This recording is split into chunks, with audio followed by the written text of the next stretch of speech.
Life में बहुत सारे अप्स एंड डाउन्स होंगे। एंड कई बार आपको ऐसा लगेगा कि जो आप सपना देख रहे हो आप उसके लायक हो भी या नहीं। ऑप्शंस बहुत सारे होंगे, चॉइसेस बहुत सारी होगी।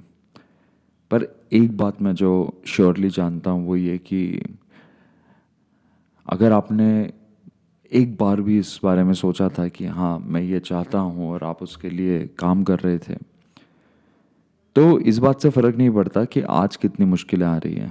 इस बात से फ़र्क नहीं पड़ता कि ये चैलेंज कितना बड़ा है आपके सामने, बिकॉज़ आई नो ये हमेशा नहीं रहेगा। थोड़े समय की बात है, टाइम है, निकल जाएगा। पर अगर आप आज छोड़ दोगे तो वो कभी भी पूरा नहीं होगा और आपको ज़िंदगी भर बस ये लगता रहेगा कि शायद मैं ही इस लायक नहीं था। तो मैं ये नहीं चाहता कि आप अपने इस सपने के बारे में इन फ्यूचर इस तरह से बात करें जैसे कोई आपकी incomplete one sided love story, जिसमें आप तो थे बट वो दूसरा व्यक्ति नहीं था, या आप उसे हासिल नहीं कर पाए। बिकॉज हमारे साथ जो कुछ भी होता है ना, वो किसी ना किसी रीज़न से होता है और वो रीज़न हमारी समझ के परे होता है। कई बार कई सिचुएशंस में आप समझ भी जाओगे कि जो हो रहा है वो क्यों हो रहा है, बट बहुत सी बार आप नहीं समझ पाओगे and it's okay, let it be. ज़रूरी नहीं है कि आपको समझ आए हमेशा या आपको वो रीज़न पहले से बताया जाए कि क्यों है, बिकॉज डॉट्स हैं, आज नहीं आगे जाके कनेक्ट हो जाएगी। तो हम क्या करें ऐसी सिचुएशन में, बिकॉज तकलीफ़ तो बहुत होती है, दुख बहुत होता है, क्योंकि समझ नहीं आता ना कि करना क्या है। कोई साथ देगा नहीं देगा, रास्ता सही है गलत है, हमारी सोच जो हमने जहाँ से भी सीखी हो, हम सही हैं या नहीं है, वो सोच सही है या नहीं है। तो बहुत कन्फ्यूजन होता है, बहुत परेशान करते हैं विचार, और जायज़ भी है, क्योंकि आप इफ़ नॉट मोर एटलीस्ट अपनी लाइफ का एक बहुत इम्पॉर्टेंट हिस्सा इस फेज़ को दे देते हो। बट इट डजेंट मीन कि इट डजेंट मैटर और इट्स नॉट इम्पॉर्टेंट और significant in your life. Because अभी तक कर रहे थे तो कुछ तो सोच के कर रहे थे।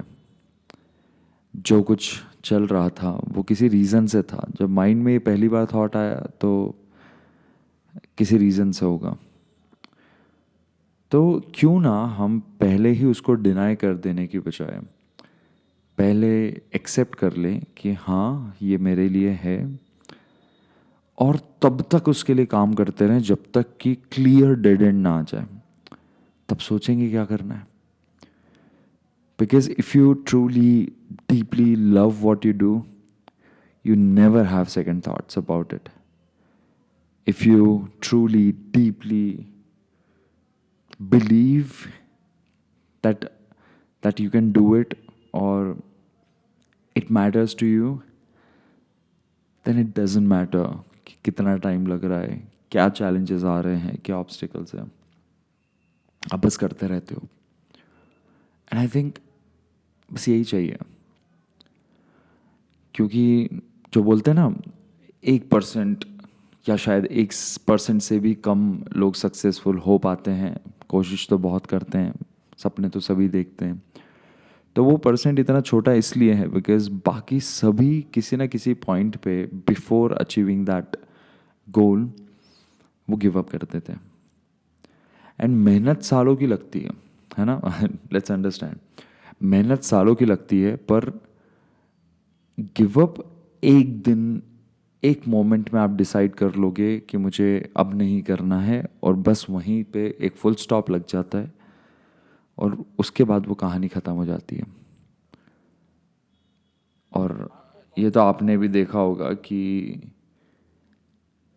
लोग वो कहानी याद रखते हैं जो जिन्होंने कुछ अचीव कर लिया, वो उस कहानी को याद नहीं रखते हैं जो कोशिश की है बट बस अचीव नहीं कर पाए। बट सीखा उन्होंने भी बहुत था. स्ट्रगल्स बहुत देखे, ऑब्स्टिकल्स कई बार किए. बस वो एक मोमेंट था, बस वो एक दिन था जब उन्होंने ये सोच लिया कि बस अब हो गया, और उन्होंने छोड़ दिया. आप बताएं मुझे, आप ऐसे कितने लोगों को जानते हैं जिन्होंने ट्राई बहुत किया और छोड़ दिया, वर्सेस जिन्होंने ट्राई किया, फाइट करते रहे और अचीव कर लिया. कौन सी कहानियाँ ज़्यादा जानते हैं आप अपनी लाइफ में? Think about it.